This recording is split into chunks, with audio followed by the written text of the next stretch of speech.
Bismillahirrahmanirrahim. Assalamu alaikum. Dear students, how are you? I hope you'd be fine.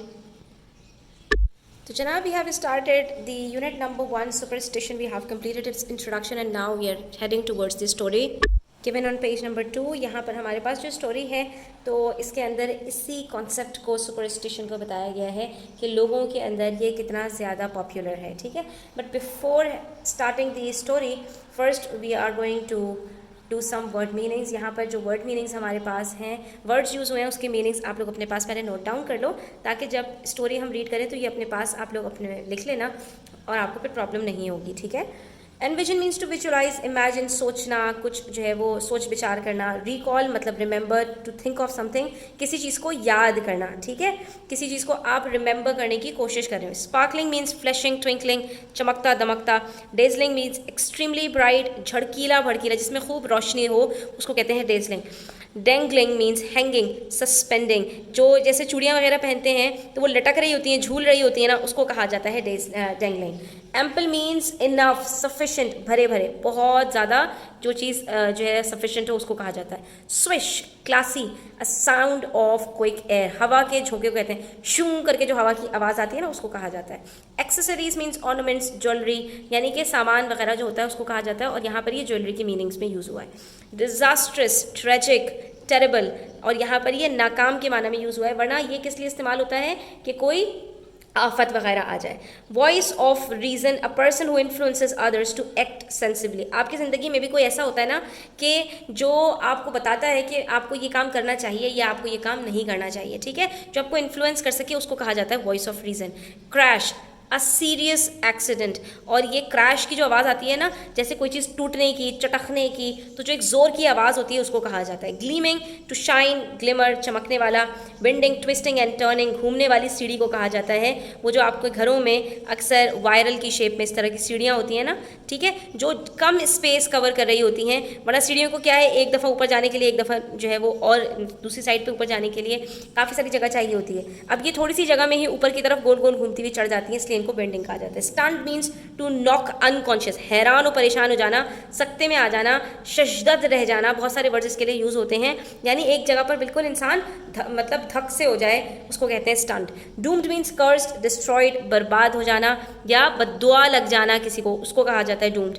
Frantically, panic stricken वे, पागलपन के साथ. इन अ horrified and worried manner, बहुत ज़्यादा घबराहट का शिकार होना, बिल्कुल पगला जाने को कहा जाता है, ठीक है. तो यहाँ पर हमारे वर्ड मीनिंग्स कंप्लीट होते हैं. अब हम स्टोरी की तरफ बढ़ते हैं. अब आप यहाँ पर स्टोरी के टाइटल से ही अंदाज़ा लगा सकते हैं कि इसके अंदर कोई शीशा टूटा होगा, बिहाइंड द ब्रोकन मिरर, ठीक है, शीशा टूटा होगा और उससे किसी ने बदशगुनी ली होगी. अक्सर लोग क्या करते हैं कि अगर, क्योंकि शीशा तो ज़ाहिर है नाजुक सी चीज़ है, किसी भी वजह से टूट सकता है, तो लोग इसको बदशगुनी के तौर पर लेते हैं. किस तरह से कि अगर वो कहीं पर सफ़र पर निकल रहे हैं, कहीं काम से जा रहे हैं और शीशा टूट जाए तो वो बस पहले से समझ लेते हैं कि अब ये काम हमारा नहीं होगा. तो देखते हैं हम यहाँ पर जो है फाइंड आउट करने की कोशिश करते हैं कि अब स्टोरी के अंदर हमारे पास क्या है. Whenever I recall Salman T, I envision a splash of bright fabric, mostly red or orange, with enormous flowers printing on it.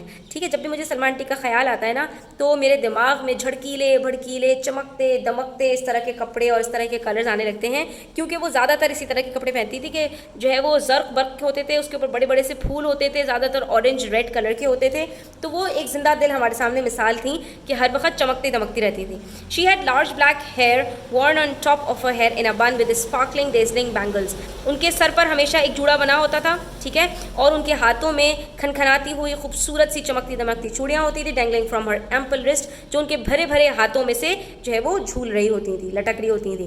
Whenever she walked by a swish of scented air grace the nose of their those nearby. और जब वो बराबर में से किसी के गुजरती थी तो एक हवा का झोंका जो उन्होंने परफ्यूम लगाया हुआ होता था, खुशबू में मुअत्तर होती थी, वो दूसरे बंदे की नाक से गुजर जाता था, यानी कि दूसरा बंदा भी उनकी खुशबुओं से मुअत्तर हो जाता था जो उनके करीब से गुजरता था.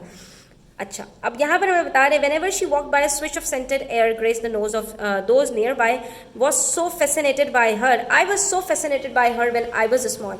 और मैं उनसे बहुत ज़्यादा जो है वो फैसिनेट होता था या फैसिनेट होती थी, जो बता रहा है अपनी स्टोरी नरेट कर रहा है, और वो ये कहने की कोशिश कर रहा है कि यानी कि उनकी जो पर्सनालिटी थी ना वो मुझे बहुत ज़्यादा यानी कि पसंद थी.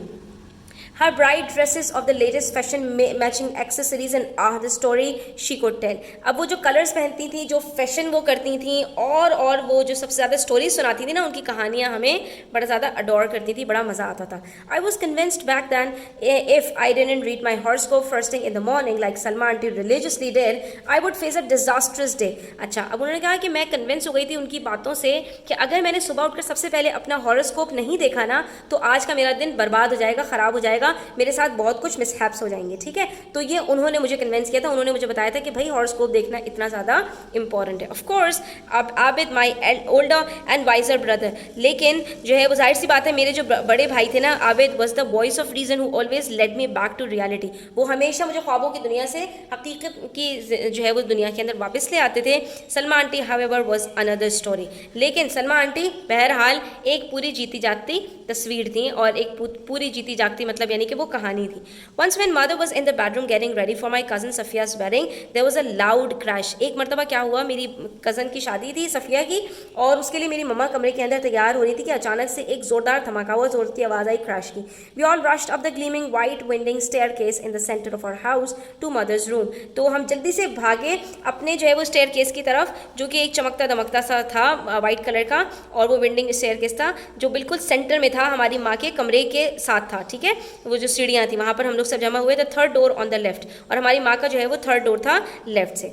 There we were stunned by the sight of thousands, no millions of small glittering pieces of what seemed to be diamonds with mother in their centre. हमने क्या देखा कि वहाँ पर हज़ारों नहीं लाखों छोटे छोटे छोटे छोटे चमकते दमकते से पीसेस थे. ऐसा लग रहा था कि जो है वो डायमंड्स ज़मीन के ऊपर फैल गए हों, और उनके बिल्कुल बीचों बीच हमारी अम्मी जान खड़ी हुई थी. Oh help us all, you have broken the mirror, now what will happen, this is such a bad omen. कि कौन थी ये सब कहने वाली? सलमा आंटी थी कि ओह हमारी मदद हो, यानी खैर हो, ये तो शीशा टूट गया, अब क्या होगा, ये तो बहुत बदशगुनी हो गई.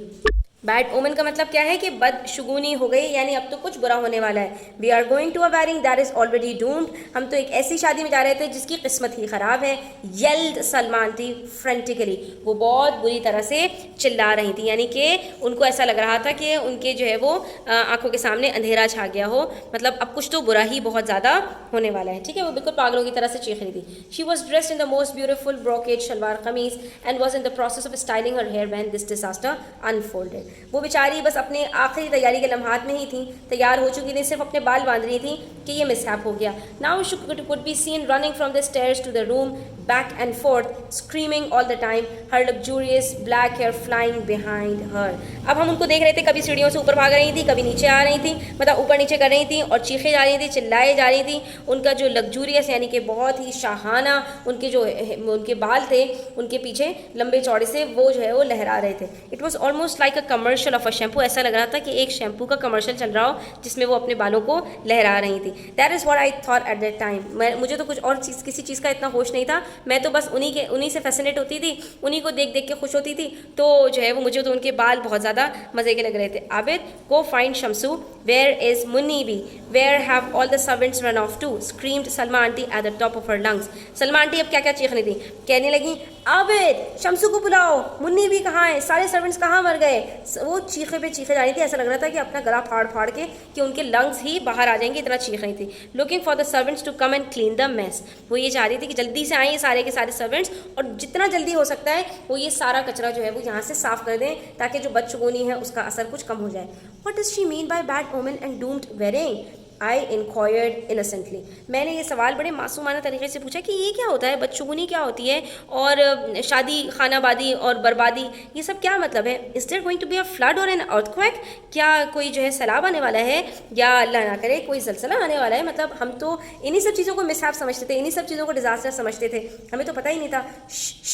Child retorted Salma aunty. Salma aunty ने मेरे मुंह पर जो है वो करके मेरा मुंह बंद करवाया. Come closer I explain, do you know that breaking a mirror accidentally is a sign of 7 years of bad luck. Allah की पनाह, एक दो लम्हात की बात भी नहीं है, 7 साल की बर्बादी का उन्होंने यहाँ पर ऐलान कर दिया। मुझसे क्या कहा, इधर आओ मैं तुम्हें बताती हूँ कि अगर शीशा टूट जाए ना गलती से, यानी खुद से एक्सीडेंटली टूट जाए, तो समझ लेना कि ये 7 साल की बैड लक की निशानी है।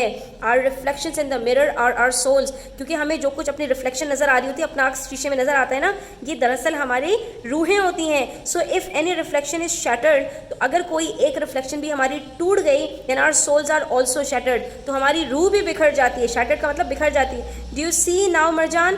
तो जो है वो अब तुम देख सकती हो, समझ सकती हो Marjan, explain Salma aunty with a very concerned look on her face. वो बहुत ज़्यादा तवज्जो से मुझे ये सारी बातें बता रही थी। हर नॉर्मली स्माइलिंग चीरी face was transform into what looked like a faded picture. और उस वक्त उनकी हालत देखने वाली थी, मतलब वो जो हंसता मुस्कुराता चेहरा था, खिलखिलाता हुआ चेहरा था, वो इस वक्त बिल्कुल फीका पड़ गया था और इस वक्त वो बिल्कुल जो है फेड हो गया था। ओनली वेरी वरिड, बहुत ज़्यादा जो है ना सख्त परेशान थी। Her brows and forehead were wrinkled, उनके चेहरे के ऊपर जो उनकी भवें थी और उनका जो पेशानी थी उसके ऊपर लाइंस पड़ गई, रिंकल्स आ गए। As if she had smelled something burning, ऐसा लगा जैसे कि ना वो कुछ उनको जलता हुआ महसूस हो रहा हो। Her normally wide eyes were reduced to small tight slits as she scrunched her face. ठीक है, तो उनकी जो बड़ी बड़ी सी आंखें थी ना वो छोटी छोटी सी हो गई, मतलब वो उन्होंने बिल्कुल अपनी आंखें भींच ली। ऐसा लग रहा था कि जैसे ना उनका चेहरा बिल्कुल, उन्होंने अपना चेहरा जैसे सिकोड़ सा लिया हो। ठीक है, आगे कहती है कि her brows and forehead were wrinkled as if she had smelled something burning. ठीक है, ऐसा महसूस हुआ उनके चेहरे को देखकर, उनके चेहरे पे इतनी लाइंस पड़ गई, जैसे जब इंसान परेशान होता है तो अपने चेहरे को भींच लेता है तो उसकी पेशानी पे बल पड़ जाते हैं ना, तो यहाँ पर उनकी भी फेस के ऊपर रिंकल्स यानी कि लाइंस पड़ गई, जैसे कि उन्होंने कोई जलने की बू सूंघ ली हो। जब इंसान को कोई जलने की बू आ रही है तो वो ज़ोर की एक सांस खींचता है ना, और उसके चेहरे के तासुरात अजीब से हो जाते हैं। तो इसी तरह से यहाँ पर ऐसा लग रहा था कि जैसे उनको कुछ फिशी सा लग रहा हो कि कुछ होने वाला है। Her normally white eyes were reduced to small tight slits as she scrunched her face, उन्होंने क्या किया, अपने चेहरे को भींच लिया। ठीक है, यानी कि अपने चेहरे पर, मतलब यानी कि उनके जो बिल्कुल टाइट उन्होंने एक्सप्रेशंस शो किए और आंखें बिल्कुल अपनी भींच ली कि आंखें भी उनकी इतनी बड़ी बड़ी आइज जो थी वो बिल्कुल छोटी सी हो गई। Oh but that is just an old wife's tale, nothing but superstition I countered. मैंने यहाँ पर उनकी मुखालिफत की, यानी कि मैंने उनसे मुकाबला करने की कोशिश की और उनको मैंने तसल्ली देने की कोशिश की कि ये सब तो बस बड़ी बूढ़ियों की बातें हैं, पुरानी बातें हैं, इसका कोई हकीकत से ताल्लुक़ नहीं है और ये सब सुपरस्टिशन के अंदर आता है, यानी ये सब हमें नहीं करना चाहिए। और क्यों नहीं करना चाहिए? क्योंकि ये सब शिर्क में आता है और हम किसी ऐसी चीज़ पर बिलीव कर रहे होते हैं कि जो एग्जिस्ट नहीं करती। ठीक है, तो यहाँ पर इस चीज़ को मैंने कंडेम करने की कोशिश की। No it is all true, you remember my words when Safia's marriage breaks up. अब ये लोग इतने शिद्दत पसंद होते हैं कि ये लोग बहुत ज़्यादा एक्सट्रीम पर चले जाते हैं और ऐसी ऐसी बातें मुँह से निकाल देते हैं जो अच्छे कलिमात में नहीं आते। उन्होंने यहाँ तक कह दिया, नहीं नहीं ये सच है बिल्कुल, और तुम मेरी बात याद रखना, जब सफ़िया की मैरिज टूटेगी ना तब तुम्हें मेरे ये वर्ड्स याद आएंगे। Do you know I told them not to set the date for the end of the month. तुम्हें पता है कि मैंने उनसे कहा भी था कि मंथ के आखिर में अपनी बेटी की शादी ना रखें। The moon also has a psychological effect on our bodies. पता है जो चांद है अपनी आखिरी तारीख में ये हमारी बॉडीज़ के ऊपर जो है वो मेंटली इफेक्ट करता है, हमारी नफ्सियात के ऊपर इफेक्ट करता है। आर्ग्यूड सलमा आंटी, उन्होंने यहाँ पर मुझसे बहस की। जब मैंने उनको ये कहने की कोशिश की ना कि ये सब बड़ी बूढ़ियों की बातें, तो उन्होंने वहाँ पर मुझे एनकाउंटर किया। या राइट, इंटरजेक्टेड आबिद सार्कास्टिकली। यहाँ पे मेरे बड़े भाई ने मुदाखलत की, अपने इंटरफेयर किया और उन्होंने कहा, मतलब जैसे हम एक तंजिया किसी कह रहे होते हैं, हाँ हाँ तुम सही कह रहे हो, हाँ बड़ा बड़ा सही कह रहे हो, मतलब इस तरह के से उन्होंने ये कहने की कोशिश की। सार्कास्टिकली का मतलब होता है जैसे तंजिया, और मतलब किसी को ताना देते हुए कि आप किसी से कोई बात कह तो रहे हो सीधे वर्ड्स में, लेकिन आपके चेहरे और आपके इमोशंस बता रहे हो कि यहाँ पर आप तंज मार रहे हैं। ठीक है, it's a scientific effect. Our bodies are 70% water and we all know that the waxing and waning of the moon has an effect on the tides and oceans. So why not our bodies? Argued Salma aunty. अब देखिए ज़रा उन्होंने किस तरह से चीज़ों को relate किया, कितनी बेवकूफ़ाना बातें हैं। और देखिए उन्होंने क्या कह रहे हैं, उन्होंने कहा देखो ये साइंटिफिक इफेक्ट है, हमारी जो बॉडीज़ हैं उसके अंदर 70% पानी होता है और हमें ये बात पता है कि जो चांद का वैक्सिंग और वैनिंग का मतलब क्या होता है, जब चांद बढ़ रहा होता है उस फेज़ को हम कहते हैं वैक्सिंग, और जब चांद कम हो रहा होता है तो उसको हम कहते हैं वैनिंग। तो ये जो फेजेज़ हैं मून के, उन्होंने कहा इसका इफेक्ट जो है वो समंदर और उसकी लहरों के ऊपर पड़ता है। जिन तारीखों में चांद बढ़ रहा होता है उस वक्त उसकी जो लहरें होती हैं वो अलग तरह की होती हैं, ठीक है, और जब चांद कम हो रहा होता है, घट रहा होता है, तो उसकी जो लहरें हैं वो अलग तरह की होती हैं, ठीक है। तो अब उन्होंने कहा कि जब ये waxing and waning of moon effect कर सकता है इतने बड़े समंदर को, तो हमारी बॉडी भी तो 70% पानी से बनी हुई है, हमारी बॉडी के ऊपर इसका इफेक्ट क्यों नहीं पड़ेगा। और देखो जब चांद की आखिरी तारीख है तो हमारी बॉडी के ऊपर भी इसका जो है वो इफेक्ट होगा और हमें भी ये नुकसान पहुंचा सकती है। जैसे कि समंदर की लहरें तेज़ हो जाती हैं बहुत ज़्यादा, इसी तरह से हमारे अंदर भी, बॉडी के अंदर भी चेंजेस जो है वो बहुत ज़्यादा अपने प्रेशर के साथ होते होंगे। This is शिर्क। अल्लाह सुब्हानहू व तआला is the only one who controls everything. यहाँ पर किसी ने उनके ऊपर मुदाखलत की और उन्होंने कहा नहीं, ये सब शिरकिया बातें हैं, आप कैसी बातें कर रही हैं, अल्लाह ताला हर चीज़ को कंट्रोल करने वाले हैं, अल्लाह ताला का हुक्म चलता है हर जगह पर। We can not give a creation of Allah सुब्हानहू व तआला powers that only he possesses. हम वो सारी पावर्स जो सिर्फ अल्लाह ताला के पास हैं वो उसकी किसी बनाई हुई तख्लीक, उसकी किसी मखलूक को कैसे दे सकते हैं। और ये सारी चीज़ें अल्लाह ताला की खल्क हैं, चांद हो, सूरज हो, ओशंस हो, सारी चीज़ें अल्लाह ताला ने पैदा की हैं। आबिद इमीडिएटली डिस्प्यूटेड हर क्लेम। आबिद ने यहाँ पर अपनी बात को उनके सामने रखा और उनको यहाँ पर इंटरफेयर करते हुए कहा कि आप जो कुछ कह रही हैं ये बिल्कुल भी मुनासिब नहीं है, क्योंकि ये सब शिर्क में आता है। Brother Abid, maybe it's all true. After all, Salma aunty has a master's degree from Punjab University in science. अब जो बच्ची नरेट कर रही है उसने कहा कि भाई आबिद, हो सकता है ये सारी बातें सच्ची हों, आखिरकार सलमा आंटी ने मास्टर्स डिग्री ले रखी है पंजाब यूनिवर्सिटी से। She should know about all these things, तो उनको ये सब बातें पता होंगी ना। I remarked rather worried about the bad luck about to befall our happy household. अब यहाँ पर मैंने ये बात क्यों कही अपने भाई आबिद की बात काट कर, क्योंकि मैंने ये समझा कि शायद हमारे ऊपर अल्लाह ना करे कोई मुसीबत नाजिल होने वाली है और ये जो कुछ हुआ है अभी शीशा टूट के, तो हो सकता है कि ये कोई बहुत बुरी बैड लक हमारे सर पर खड़ी हुई हो। तो मैंने यहाँ पर अपने भाई को ये सब कुछ कहने से रोक दिया। आगे देखते हैं सलमा आंटी क्या कहती हैं। Salma aunty just put her head down and walked out of the room. Salma aunty ने अपना सर नीचे रखा और कमरे से बाहर चली गई। You will know soon how foolish you are were her parting words. अब उनको गुस्सा आ गया था, ये सारी बातें उनको समझ में नहीं आ रही थी, तो उन्होंने कहा तुम लोगों को जल्द पता चल जाएगा, लग पता जाएगा तुम लोगों को तब जब मैं तुम लोगों से पूछूंगी। Abid went into her mother's room to help Shamsu clean up. Abid अपने अम्मी के कमरे में चला गया ताकि शम्सू की हेल्प करे सब सफाई करने में। I was left standing all alone. मैं बिल्कुल वहीं तनहा खड़ी रह गई। In the centre of the large foyer that led to the stairs going down. मैं वहीं खड़ी हो गई जहाँ पर लाउंज के अंदर, बिल्कुल सेंटर के अंदर, जहाँ पर हमारी सीढ़ियाँ जो है वो नीचे की तरफ जा रही थी। I was dreaming up all sort of mishaps about to descend on us and immediately rushed to find Salma aunty so I could learn how to conquer the effect of the broken mirror.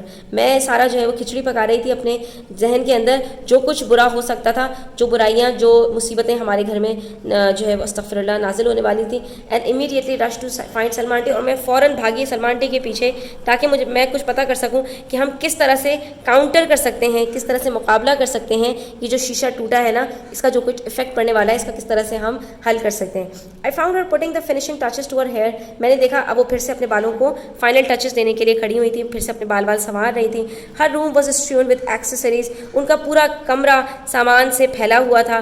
Clothes and shoes, चारों तरफ कपड़े और जूते फैले हुए थे। She always tried on all her clothes before she finally decided what to wear. उनकी आदत थी, वो हर दफ़ा यही करती थी, सारे कपड़े पहन के ट्राई करती थी और देखती थी कौन सा सूट उनको जो है वो पहनना चाहिए। It was her good luck ritual, और इसको वो अपना गुड लक रिचुअल समझती थी। उसको इन्होंने एक आदत बना ली थी अपनी कि अगर वो ऐसा करेंगी तो इससे बड़ा अच्छा उनको अच्छी लक मिलेगी। If she didn't do this she would not achieve her purpose for going out. और अगर उन्होंने ऐसा नहीं किया, सारे कपड़े पहन के ट्राई नहीं किए और फिर उन्होंने चूज़ नहीं किया कि कौन सा पहन के जाना है, तो जिस काम के लिए वो मकसद के लिए बाहर जा रही है ना, वो मकसद पूरा नहीं होगा। I too had developed a ritual of my very own, और उनके देखा देखी मैंने भी अपनी एक आदत बना ली थी। I would blow away all the evil. मैं सारे के सारे जितनी भी बुराइयाँ थी, जितनी भी आप समझे भूत प्रेत और मतलब यानी कि मुसीबतें होती थी, मैं सबको क्या करती थी, मैं सबको बुझा देती थी, मैं सबको हवा से उड़ा देती थी। कैसे? From my room by taking a candle. मैं एक कैंडल लेती थी and letting it burn till the wick smoking, और मैं उसको तब तक जलाती थी जब तक कि उसकी वो जो रस्सी, जो बीच में धागा होता है ना उसका, जो उसकी कॉर्ड होती है, वो जब तक आखिर में जलने नहीं लगती थी ना, तब तक मैं पूरी अपनी जो है वो मोमबत्ती को जलाती थी कोई भी काम करने से पहले। इससे ही होता था कि वो मोमबत्ती जब पूरी जल जाती थी तो मेरे कमरे से सारे के सारे जो जितने भी जिन भूत प्रेत हैं वो सब भाग जाते थे। Salma aunty had taught me this. देखा, सलमा आंटी ने ही मुझे ये सब कुछ सिखाया था। Mother was finally ready and we were off to the wedding. और अब मेरी अम्मी जान भी रेडी हो गई थी और हम बस वेडिंग के लिए निकलने वाले थे। I was so looking forward to it, और मैं इसी की राह देख रही थी, मतलब यानी कि मैं जल्दी से शादी में जाना चाहती थी। My favourite cousin was getting married to an architect. मेरी फेवरेट कज़न जिसकी आज शादी थी वो एक आर्किटेक्ट से शादी कर रही थी। And I was being offered a summer internship in his firm, और मुझे उन्होंने एक समर इंटर्नशिप की अपनी फर्म के अंदर ऑफर की हुई थी, यानी कि मुझे समर के अंदर गर्मियों की छुट्टियों में उनके यहाँ इंटर्नशिप करने जाना था। It was a dream come true for me. ये तो मेरे लिए ऐसा लग रहा था कि मेरा ख्वाब कोई पूरा होने जा रहा है। ठीक है, What is the address?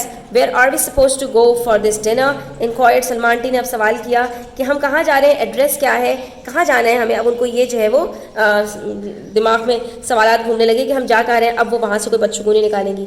Let me give you the address, answered daddy. Daddy ने उनका कहा ये रहा address. Where is the card? Oh, here it is. The address is C13, Block 13, 13 चौक। ओहो, अब ये 13 आ गई सारी चीज़ें। तो देखें अब यहाँ पर ये क्या कहती हैं, ओह अल्लाह से Basaul, why did not look into this before. अब यहाँ पर वो क्या कहती हैं, अल्लाह हमारे हमें बचाए, इन्होंने ये सब कुछ पहले क्यों नहीं देखा। Don't you know that number 13 is such a bad luck. अच्छा, ये भी आपको बता दूँ, ये भी लोग जो है वो नंबर 13 को भी बैड लक समझते हैं। और उसके पीछे क्या राज है, उसके पीछे ये राज है कि बाइबल के अंदर मौजूद है कि हज़रत ईसा अलैहिस्सलाम ने 12 लोगों के साथ, यानी खुद को मिलाकर 13 लोगों ने मिलकर खाना खाया था, और उसमें से जो 13वां शख्स था उसने जो है वो हज़रत ईसा अलैहिस्सलाम के साथ धोखा किया था, और फिर उनको जो है वो सलीब चढ़ाई गई थी। ठीक है, तो यहाँ पर अगर एक डिनर टेबल पे 13 लोग बैठे हों, ठीक है, ना कम हो ना ज़्यादा हो, तो ये माना जाता है कि उनमें से एक ना एक आदमी इस साल मर जाएगा। ठीक है, तो ये जो है वो ये भी क्या है, एक सुपरस्टिशन है। तो अब उन्होंने क्या कहा, did you know that the last supper there were 13 people. Last Supper से इनकी मुराद वही है कि जो हज़रत ईसा अलैहिस्सलाम की आखिरी दावत हुई थी उसके अंदर 13 लोग थे। The 13 being the person who supposedly betrayed Isa अलैहिस्सलाम, और उसमें से 13वां आदमी जो था उसको हज़रत ईसा अलैहिस्सलाम के साथ धोखा करना था, दगा करना था। Friday is the day Christians say that हज़रत ईसा अलैहिस्सलाम वाज क्रूसिफाइड, और जुम्मे के दिन के बारे में कहते हैं ईसाई कि हज़रत ईसा अलैहिस्सलाम को इसी दिन सलीब चढ़ाई गई थी। It is also the day that witches used to hold their meetings, और इसी दिन चुड़ैलें अपनी सारी मीटिंग्स रखती हैं। एक्सप्लेन सलमा आंटी, यानी उनको जुम्मे के दिन पर भी एतराज़ था कि इस दिन क्यों शादी रखी, हालांकि जुम्मे का दिन मुबारक दिन है और इस दिन निकाह करना सुन्नत भी है। ठीक है, लेकिन उनको ये तकलीफ थी। और दूसरी बात ये कि उनको ये तकलीफ थी कि 13 जो है वो यहाँ पर सब जगह C13 ब्लॉक 13 13 चौक, तो उन्होंने उसको 13 से रिलेट कर लिया कि 13 का जो डिजिट है, 13 का जो नंबर है, यही बैड लक की अलामत है। बहुत सारे लोग इस चीज़ को मानते हैं। दिस इज़ रिडिक्यूलस, क्या बेहुदा बेवकूफ़ाना बातें कर रही हो। Anyway, why should we follow the Christians. लेकिन बहरहाल हमें क्रिश्चियंस को फॉलो करने की ज़रूरत क्या है, प्लेडेड डैडी। डैडी ने यहाँ पर अपना एक हुज्जत बांधी, यानी कि उन्होंने यहाँ पर अपना एक पॉइंट रखा। Don't you see how civilise they are, क्या आपने नहीं देखा कि वो लोग कितने महज़्ज़ब, कितने तहजीब याफ्ता हैं। The West is the example we should follow to succeed. तो ये जो है वेस्ट जो है हमारा जो मगरब है, जो अमेरिका वगैरह है, ये सब ये तो एग्जाम्पल है कि हमें इनको फॉलो करना चाहिए सक्सेस के लिए, जीतने के लिए। They have better products, a better standard of living, better education, better job opportunities, and everyone lessons when they talk. इतनी सारी उन्होंने यहाँ पर उनकी तारीफात कर दी कि भाई उनके पास देखो जॉब अपॉर्चुनिटीज़ ज़्यादा हैं, हर एक उनकी बात सुनता है, उनका स्टैंडर्ड ऑफ लिविंग बेहतर है, उनके पास अच्छी तालीम है, अच्छी मतलब उनकी हर चीज़, उनकी सड़कें, उनकी ये वो हर चीज़ ही इतनी एडवांस्ड है, इतनी सिविलाइज्ड हैं वो लोग। और जब वो बात करते हैं तो हर शख्स उनको सुनता है, तो हमें भी उनको फॉलो करना चाहिए ना। Argued Salma aunty with a sense of Triumph. ये सारी बातें कहते हुए वो एक फ़तह का जैसे निशान बना रही थी कि जैसे वो जीत गई हों। Now you will tell me that we should have consulted the astrological charts and read the palms of the couple before setting the wedding. अब आप ये भी कहेंगी कि हमें जो है वो एस्ट्रोलॉजिकल चार्ट्स को जो है वो देखना चाहिए था इस शादी को रखने से पहले, और उनके जो ब्राइड एंड ग्रूम है उनके हमने पाम्स को भी स्टडी करना चाहिए था। स्मोक्ड फादर, यहाँ पर एक जो है वो मुस्कुराहट के साथ मेरे फादर ने ये बात कही, और ये मुस्कुराहट भी कौन सी थी, शरारत वाली मुस्कुराहट थी कि जो सामने वाले बंदे को ना थोड़ा सा वो ऑफेंड कर दे। You mean you did not, cried Salma aunty with an incredulous look on her face। यहाँ पर सलमा आंटी के जो एक्सप्रेशन थे ना वो देखने वाले थे, मतलब वो कहने लगी, नाकाबिल यकीन उनकी कैफियत थी। वो कहने लगी तो क्या मतलब है कि आप लोगों ने ऐसा नहीं किया, यानी कि आपको तो लाजमी सी बात है ऐसा कुछ करना चाहिए था। तो बच्चों यहाँ पर हम थोड़े से वर्ड मीनिंग्स देख लेते हैं। स्लिट्स का मतलब होता है कट्स, स्प्लिट्स। स्क्रंच कहते हैं क्रश और स्क्वीज, भींच लेना किसी चीज़ को और चुड़ुर मुड़ुर कर देना। कंसर्न्ड, वरिड, ट्रबल्ड, तशवीश का इजहार करना किसी चीज़ पर, यानी कि इंसान को ये हो परेशानी हो किसी चीज़ के बारे में। ओल्ड वाइफ टेल कहते हैं a traditional belief that is not based on a fact, बड़ी बूढ़ियों की बातें, ऐसी बातें जिसका कोई साइंटिफिक रीज़न ना हो। Next we have countered. Countered कहते हैं मुखालफत करने को, मुकाबला करने को, to resist, opposing opinion. Psychological, emotional, mental, नफ्सियाती, यानी कि इंसान की नफ्सियात से जिसका ताल्लुक हो। आर्ग्यूड मीन्स डिसअग्री, इंसिस्ट, बहस करना। डिस्प्यूटेड का मतलब भी यही है, डिसअग्री, टू डिनाई, मुखालफत करना। इंटरजेक्टेड का मतलब इंटरफेयर करना, एकदम से किसी के बीच में बोल पड़ना। सार्कास्टिकली, इन एन आयरॉनिक और बिटर वे, तंजिया, तानो तशना के साथ। टाइड्स कहते हैं बिगेस्ट वेव्स को, यानी कि जो लहरें बन रही होती हैं उसको कहा जाता है, इसको मद्दो जज़र के साथ बहना, यानी कि ऊपर नीचे होकर जो बहती हैं। Befall, to overtake, strike, fall upon, वाक़ होना, गिर जाना या उतरना या जो है वो मुसीबत का पड़ जाना, इसको कहा जाता है बिफॉल। फॉयर मैंने आपको बताया था एंट्रेंस, हॉल को कहा जाता है हॉलवे, लाउंज, दालान जिसको हम कहते हैं। और उसके बाद हमारे पास descend on, to invade, fall, come down, उतरना, नाजिल होना। ठीक है, जैसे हम नीचे उतर रहे होते हैं तो हम क्या कहते हैं, वी आर डिसेंडिंग। ठीक है, strewn is the past of strew, इसका मतलब है स्कैटर्ड, स्प्रेड, डिस्पर्स, फैले हुए होना। रिचुअल का मतलब होता है कस्टम, इसको हैबिट और रूटीन के लिए भी यूज़ किया जाता है। ब्लो अवे, टू डिसिपेट और रिमूव, हवा के जोर से किसी चीज़ को उड़ा देना। ईविल कहते हैं विकेटनेस, रॉन्ग डूइंग, बुराई को। ठीक है, आफात, मुसीबतें इसमें आता है। और विक कहते हैं थ्रेड, कॉर्ड, कैंडल का जो एंड होता है, जो आखिरी सिरा होता है जिसके ऊपर पूरी कैंडल जल रही होती है, उसको कहा जाता है विक। Crucified, to put to death by nailing और binding the hands and feet to cross, मसलूब यानी सलीब पर चढ़ा देना। वो जो आपने प्लस का निशान देखा होगा कि प्लस के निशान की लकड़ियाँ होती हैं और आदमी को यहाँ खड़ा करके उसके दोनों हाथों को इस तरह से बांध दिया जाता है ईस्ट और वेस्ट के अंदर, और फिर उसको सलीब दे दी जाती है, उसको फांसी दे दी जाती है, उसको कहा जाता है crucified. Ridiculous, funny, hilarious, foolish, बेहुदा बातों को कहा जाता है बेवकूफ़ाना जिसका ना सर हो ना पैर हो। Pleaded means appealed, claimed, stated, हुज्जत करना, किसी से बहस करना, यानी कि या फिर इल्तिजा करना, दोनों मीनिंग्स में आता है। सिविलाइज कहते हैं कल्चर, डेवलप्ड, एडवांस्ड पीपल को, महज़ब, तहजीब याफ्ता लोगों को कहा जाता है। Triumph means victory, win, success, फतह, जीत। ठीक है, अपनी जीत का इजहार करना। एस्ट्रोलॉजिकल जो हॉरोस्कोप्स वगैरह होते हैं, इल्म नजूम, सितारों का इल्म। Smirk, to grin, smile with mischief, शरारत के साथ मुस्कुराना। इनक्रेड्यूलस, सस्पिशियस, अनबिलीविंग, नाकाबिल यकीन, जिस पर यकीन ना आए, जिसमें इंसान को शक हो कि ऐसा नहीं हो सकता।